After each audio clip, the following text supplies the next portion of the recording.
Un silencio tenso envuelve la ciudad. El aire está cargado de humo, incienso y miedo. El cielo rojizo del amanecer parece arder como si el propio sol anunciara la ruina. Las primeras luces iluminan las cúpulas de Santa Sofía, donde los cantos aún resuenan entre los ecos de una última plegaria. Constantinopla, la joya del mundo antiguo, está sitiada.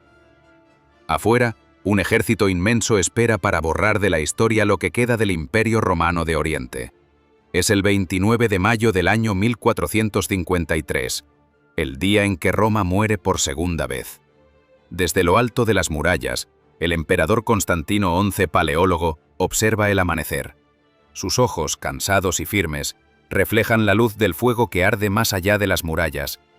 A sus pies, las torres tiemblan con cada golpe de los cañones otomanos. Abajo, un océano de antorchas vibra como un mar de fuego. Los tambores turcos marcan el compás de la muerte.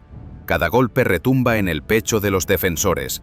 Los soldados bizantinos apenas superan los 7000. Muchos son mercenarios genoveses, otros simples campesinos armados con lanzas torcidas. Hay jóvenes sin experiencia, ancianos que no pueden sostener su escudo, y monjes que han cambiado la cruz por la espada. Nadie habla. Nadie espera sobrevivir. En el interior de Santa Sofía, la última misa continúa. El incienso se mezcla con el olor a sudor y a miedo. Hombres, mujeres y niños rezan juntos, algunos en griego, otros en latín. Por primera vez en siglos, las iglesias divididas del cristianismo se unen, no por fe, sino por desesperación. De pronto, el estruendo de los cañones rompe el rezo. La tierra vibra bajo los pies. Fragmentos de piedra vuelan por los aires. Las murallas que habían resistido a persas, árabes y cruzados comienzan a ceder. No caen por la fuerza de los hombres, sino por la era de la pólvora. El fuego del nuevo tiempo derrumba la gloria del viejo mundo. En el campamento otomano, el joven sultán Mehmed II, de apenas 21 años, observa el horizonte. Sus ojos oscuros reflejan la ambición de quien se sabe destinado a conquistar. Ordena otro disparo. Los cañones rugen como monstruos de hierro. El suelo tiembla, la ciudad responde con oraciones y lágrimas. Desde el mar, los rayos del sol se reflejan en el cuerno de oro. La gran cadena que bloquea el puerto aún brilla, pero en las colinas cercanas se mueven sombras. Barcos otomanos se deslizan por tierra, arrastrados sobre rodillos engrasados. Es una maniobra impensable. La ciudad, antes protegida por el mar, ahora está completamente rodeada. Dentro de las murallas, los hombres sienten que el cerco no es solo militar, es espiritual, es el símbolo del fin de una era, el viejo mundo cristiano frente al nuevo poder del Islam. Sobre la muralla, un soldado bizantino se persigna. Piensa en su familia, en los jardines que rodean el palacio, en su hijo que jamás volverá a ver. Ajusta su casco, levanta la espada y mira al enemigo. En sus ojos, la fe se ha convertido en puro instinto. Constantino XI, el último emperador de Roma, se vuelve hacia sus hombres. Su voz es serena cuando dice que resistirán hasta el final.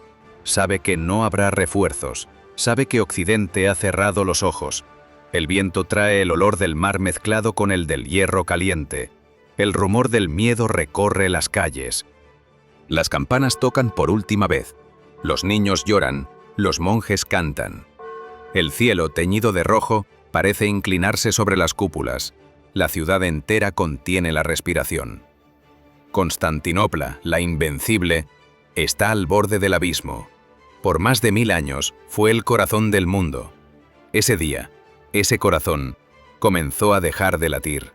Las sombras del amanecer se alargan sobre las calles vacías. Los pájaros vuelan hacia el oeste. Por un instante vuelve el silencio. Un silencio tan profundo que parece eterno. Un silencio que aún resuena siglos después, como el eco del fin de una civilización que creyó que podía durar para siempre. La caída de Constantinopla no comenzó aquel amanecer, sino meses antes, cuando la sombra del nuevo imperio otomano se extendía como una tormenta sobre el mundo bizantino. Desde hacía años, el emperador Constantino XI Paleólogo sabía que su ciudad era un símbolo más que un poder real. El imperio había quedado reducido a una capital agotada, rodeada por enemigos. con una población mermada y un tesoro vacío. Sin embargo, Constantinopla seguía siendo el corazón del cristianismo oriental, el puente entre Europa y Asia, el último vestigio del mundo romano. Su caída no sería solo una derrota militar, sino un cambio de era. En el invierno de 1452, el sultán Mehmed II ordenó la construcción de una fortaleza colosal en la ribera europea del Bósforo. La llamó Rumeli Isari, la fortaleza de Roma, un mensaje claro para el emperador. El cerco había comenzado, antes del primer disparo. La fortaleza controlaba el paso de los barcos hacia el Mar Negro, cortando el abastecimiento de trigo y armas. Constantinopla quedó aislada. Mientras tanto, Mehmed reunió un ejército sin precedentes. 200.000 hombres, entre ellos los temidos genízaros, soldados de élite formados desde niños para servir al sultán con fanatismo absoluto. Frente a ellos, los bizantinos apenas podían contar con 7.000 defensores, incluyendo a los mercenarios genoveses al mando de Giovanni Giustiniani, un veterano que se convertiría en la última esperanza de la ciudad. La diferencia no era solo numérica, sino tecnológica. Mehmed trajo consigo una nueva arma, el cañón de asedio. Diseñado por un ingeniero húngaro llamado Orbán, aquel monstruo de bronce medía más de 8 metros y podía lanzar proyectiles de piedra de más de 600 kilos. Era tan grande que requería 60 bueyes y 200 personas para moverlo. Durante semanas, las bombardas turcas rugieron día y noche, arrojando fuego contra las murallas que durante 1000 años habían resistido todo ataque. Las defensas de Theodosius, consideradas impenetrables, comenzaron a agrietarse. Las piedras temblaban, el polvo caía como lluvia, y con cada disparo se desmoronaba no solo la muralla, sino la confianza de sus defensores. Dentro de la ciudad, los bizantinos trabajaban sin descanso. Reforzaban los muros con sacos de arena, reparaban grietas, improvisaban barricadas.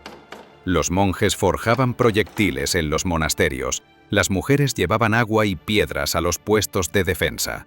El emperador recorría las murallas cada noche, alentando a sus hombres, jurando que prefería morir antes que entregar la ciudad. Pero los víveres escaseaban, las reservas de pólvora se agotaban, y el cansancio empezaba a romper el espíritu.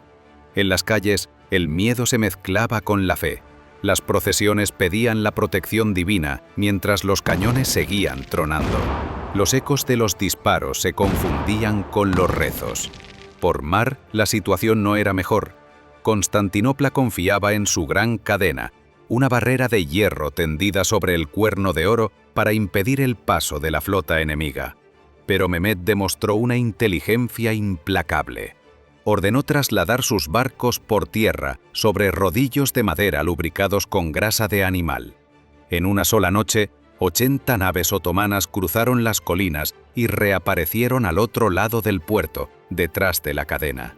Fue una maniobra sin precedentes. Los bizantinos, al despertar, vieron el imposible: barcos enemigos navegando dentro del puerto que creían seguro. El cerco se cerró por completo. No quedaba escape ni esperanza.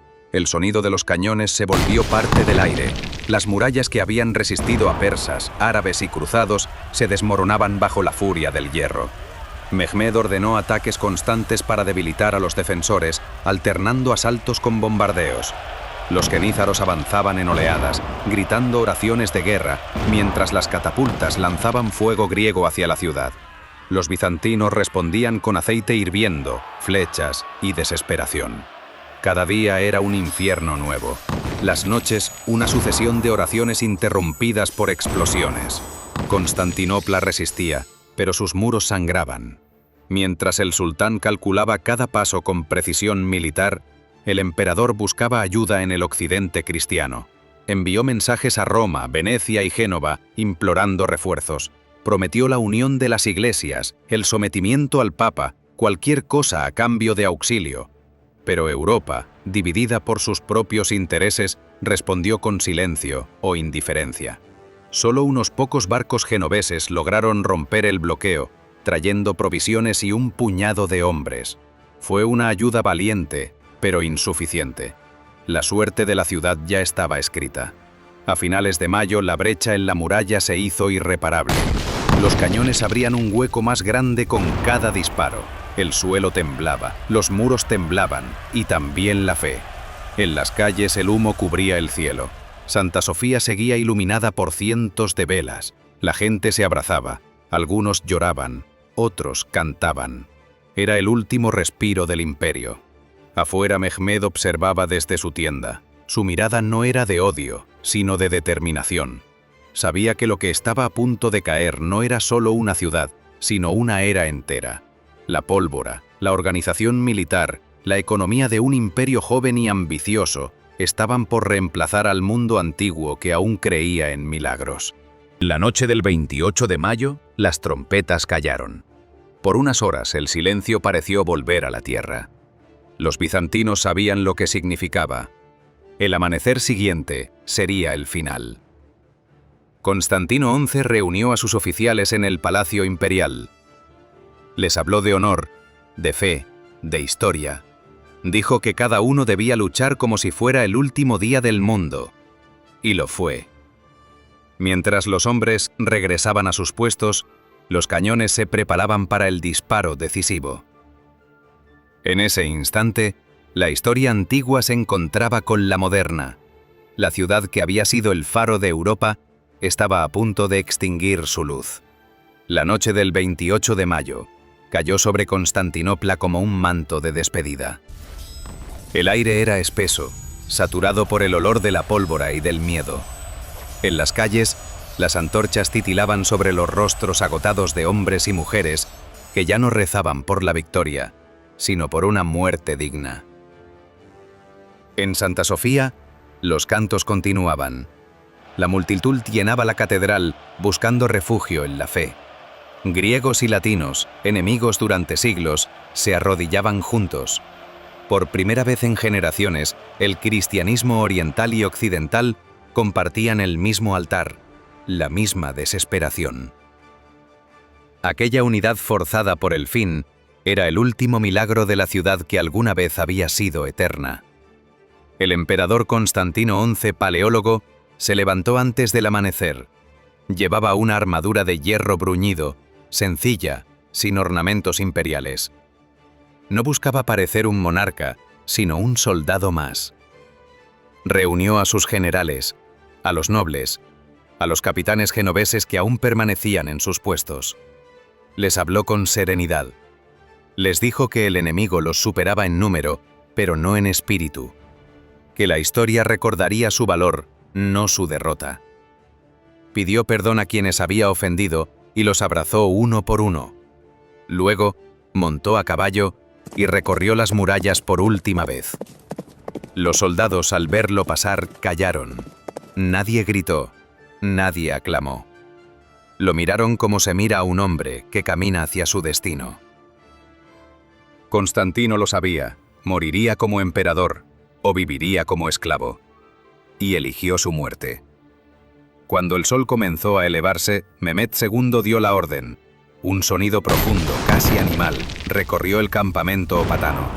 Cientos de tambores retumbaron a la vez, seguidos por el rugido de miles de voces. Era la señal del ataque final. Las bombardas tronaron con una furia que hizo vibrar el suelo. Las murallas ya agrietadas se abrieron en varios puntos. Las primeras oleadas de soldados avanzaron con gritos de guerra, cargando escaleras y arietes. Los bizantinos resistieron con una valentía desesperada. Cada piedra, cada ruina se convirtió en una trinchera. Los cuerpos caían unos sobre otros, pero nadie retrocedía. Las calles se llenaron de humo, sangre y rezos. Entonces ocurrió el accidente. En medio del caos, una pequeña puerta lateral, la Quercoporta, quedó abierta. No está claro si fue por descuido o por traición. Era una salida secundaria, usada para incursiones nocturnas y comunicación entre los sectores. Alguien olvidó cerrarla. Por ese hueco mínimo, apenas lo suficiente para un hombre, entró el destino. Un grupo de soldados otomanos la descubrió y penetró en la ciudad. Lo que comenzó como un error insignificante se convirtió en la brecha mortal del Imperio bizantino. Los defensores, concentrados en los muros principales, No notaron el avance hasta que ya era demasiado tarde. Los gritos llegaron desde dentro, no desde fuera. Constantinopla había sido atravesada desde el corazón. La confusión se apoderó de todo. Los bizantinos, creyendo que el enemigo había roto por todas partes, comenzaron a dispersarse. Las órdenes dejaron de tener sentido. En cuestión de minutos, el caos reemplazó la defensa organizada. Las trompetas otomanas sonaron, anunciando la entrada triunfal. Por la brecha principal, los genízaros avanzaron como una ola negra, implacable y silenciosa. Llevaban espadas cortas, disciplinadas, sin emoción. Detrás de ellos, las banderas verdes con el símbolo de la media luna se alzaban entre el humo y la ceniza. La ciudad, que había resistido asedios durante un milenio, caía por una puerta olvidada. Constantino comprendió lo que había ocurrido. Ya no había esperanza, pero tampoco miedo. Desmontó de su caballo, se quitó las insignias imperiales y se lanzó al combate cuerpo a cuerpo. Nadie lo volvió a ver con vida. Algunos cronistas dicen que murió defendiendo la brecha, espada en mano, rodeado de sus hombres. Otros afirman que fue reconocido y decapitado, su cabeza ofrecida al sultán. La verdad se perdió entre el polvo y los gritos. Lo único cierto es que el último emperador romano desapareció junto con su imperio. La ciudad entera se convirtió en un laberinto de ruinas. En el puerto, los barcos ardían. En los palacios, las puertas eran derribadas a golpes. El sonido del hierro dominaba el aire. Las iglesias fueron saqueadas, los íconos rotos, los mosaicos arrancados. Santa Sofía, que horas antes había sido templo de oración, se llenó de soldados. La multitud que buscaba refugio fue acallada por el estrépito de las armas. Entre el humo, las antorchas y los escombros, el eco del himno bizantino aún resonaba débilmente. «Señor, ten piedad». Pero el Señor no respondió. En medio del horror, el joven sultán Mehmed II entró a caballo por la puerta de San Romano. No llevaba prisa ni júbilo. Su mirada era fría, casi contemplativa. Avanzó lentamente entre los restos de los caídos, los gritos de victoria de sus tropas y las ruinas de la ciudad más gloriosa del mundo. Cuando llegó a Santa Sofía, desmontó. Se inclinó y tomó un puñado de tierra. Lo dejó caer al suelo con calma. Dicen que murmuró una sola frase: «La gloria del mundo es efímera». Mientras el llamado a la oración se elevaba desde lo alto de la cúpula, Constantinopla dejó de existir. Había nacido Estambul. El giro no fue solo militar, fue simbólico, espiritual, histórico.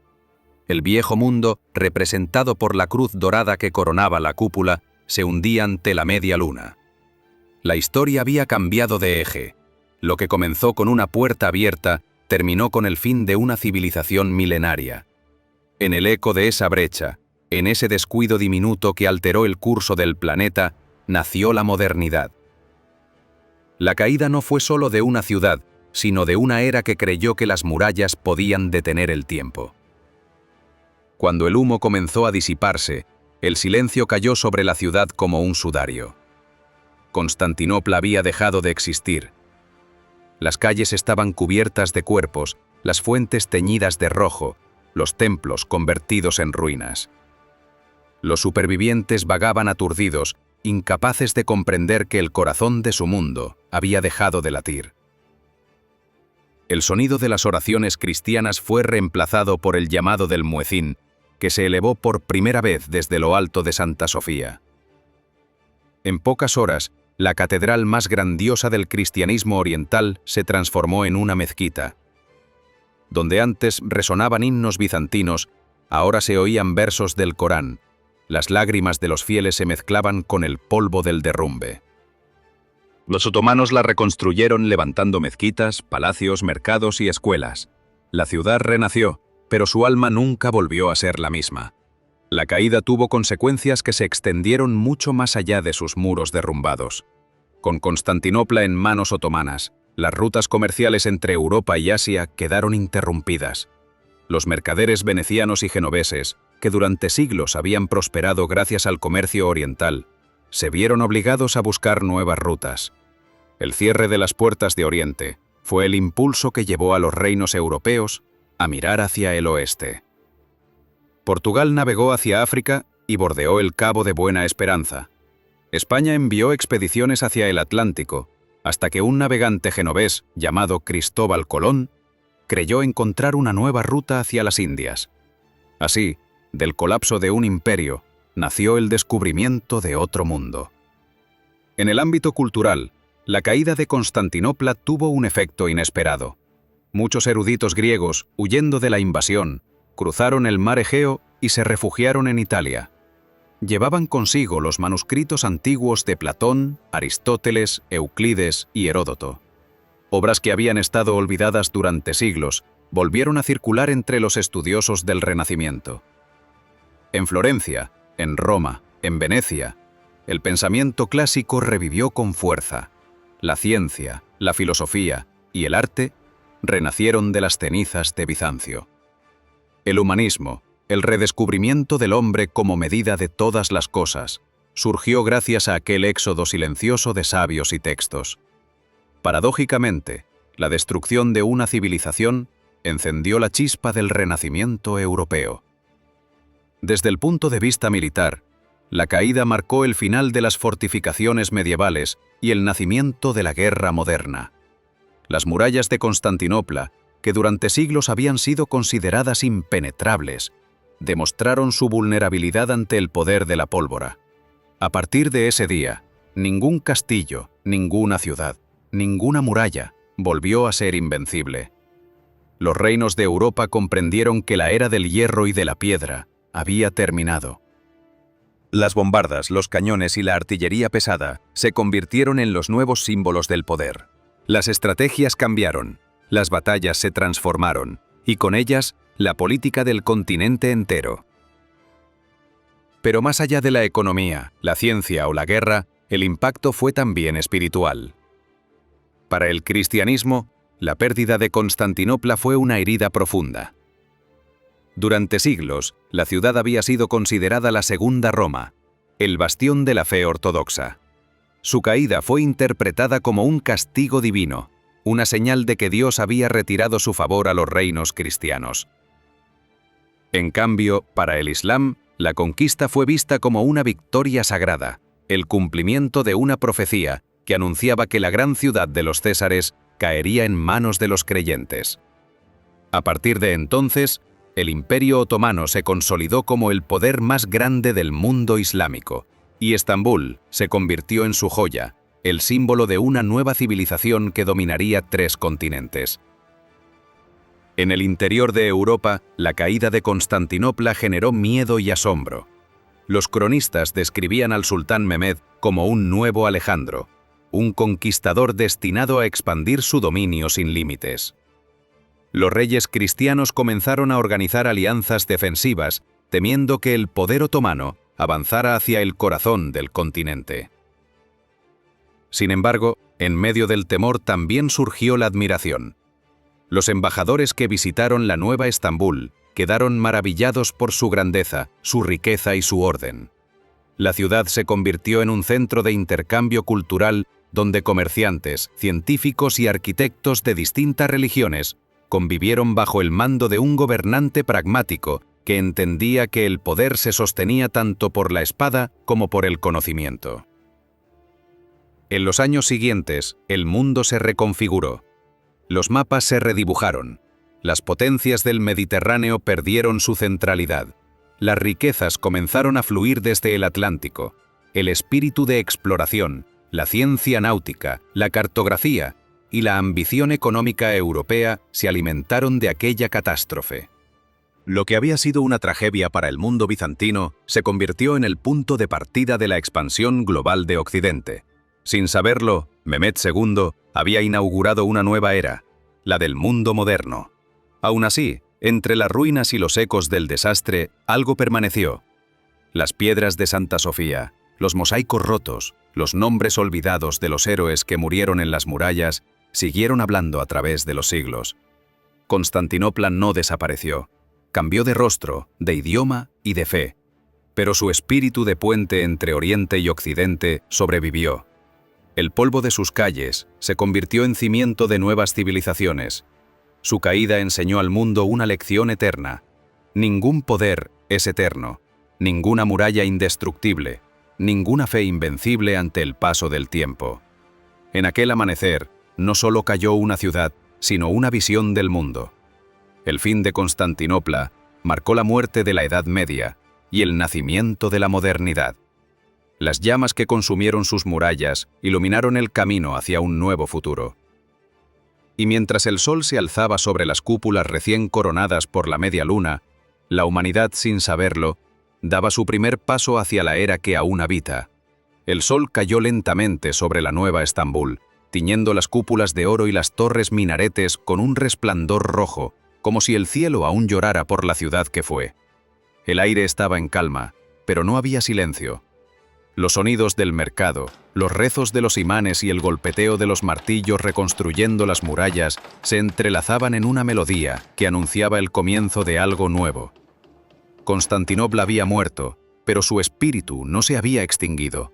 En cada piedra reconstruida, en cada palabra pronunciada en un idioma distinto, sobrevivía la memoria de un pueblo que durante más de un milenio fue la frontera entre dos mundos. Con la caída de sus murallas se derrumbó algo más que un imperio. Cayó la ilusión de la eternidad humana, la idea de que la grandeza podía desafiar al tiempo. Los hombres que habían levantado aquellas murallas creyeron haber construido algo indestructible y, sin embargo, bastó una grieta, una puerta olvidada, un instante de descuido para que todo desapareciera. En esa fragilidad radica la enseñanza más profunda, que ninguna civilización, por gloriosa que sea, puede escapar al destino de la transformación. La historia no destruye, solo cambia de forma. Lo que hoy cae, mañana resurge con otro nombre, con otro rostro, con otra fe. El imperio bizantino se extinguió, pero de su colapso brotaron las semillas del Renacimiento. El saber que escapó de sus ruinas alimentó la ciencia y la filosofía que darían forma al mundo moderno. El fuego que consumió sus templos iluminó a Europa. Así ocurre siempre. De la destrucción nace la creación, del fin surge el comienzo. La humanidad avanza sobre los escombros de sí misma, aprendiendo, olvidando y volviendo a aprender. Constantinopla fue el final de Roma, pero también la cuna del futuro. Mirar su caída no es contemplar una tragedia, sino un espejo. Cada generación construye sus propias murallas, de poder, de orgullo, de fe, y cada generación cree que serán eternas. Pero el tiempo, silencioso y paciente, siempre encuentra una grieta. La historia de Constantinopla nos recuerda que la verdadera fortaleza no está en las piedras, ni en las armas, ni en los imperios, sino en la capacidad de renacer cuando todo parece perdido. Hoy la ciudad sigue en pie, bajo otro nombre, con otra alma, pero con el mismo pulso. Entre sus calles, aún puede sentirse el eco de la grandeza que fue. Los muros reconstruidos guardan el murmullo de los rezos antiguos. Las aguas del Bósforo, que unieron y separaron continentes, siguen reflejando los mismos amaneceres. Porque la historia nunca muere, solo cambia de voz. Y Constantinopla, incluso vencida, sigue hablándonos. Sobre la ambición y la fe, sobre la fragilidad del poder, sobre el ciclo eterno del comienzo y el fin. Quien contempla su destino entiende que nada humano es eterno, y que precisamente en esa impermanencia reside nuestra grandeza. Cada ruina, cada derrota, cada caída lleva en sí la promesa de una nueva construcción. Así como los bizantinos creyeron haber perdido todo, y sin saberlo, encendieron la chispa que haría renacer al mundo, nosotros también caminamos entre ruinas que aún no comprendemos, y quizás, dentro de ellas, se esconde el germen de nuestro propio renacimiento. La caída de Constantinopla no fue solo el final de un imperio. Fue el recordatorio de que la historia no se detiene, que el cambio es la única ley inquebrantable, que incluso las civilizaciones más brillantes deben aprender a morir para volver a nacer. Si esta historia te hizo reflexionar sobre el poder del tiempo, el destino de las civilizaciones y la fuerza de la transformación humana, deja tu comentario. Comparte lo que te inspiró, suscríbete al canal para seguir explorando los grandes giros de la historia y dale like para que más personas descubran cómo del fin, siempre, nace un nuevo comienzo.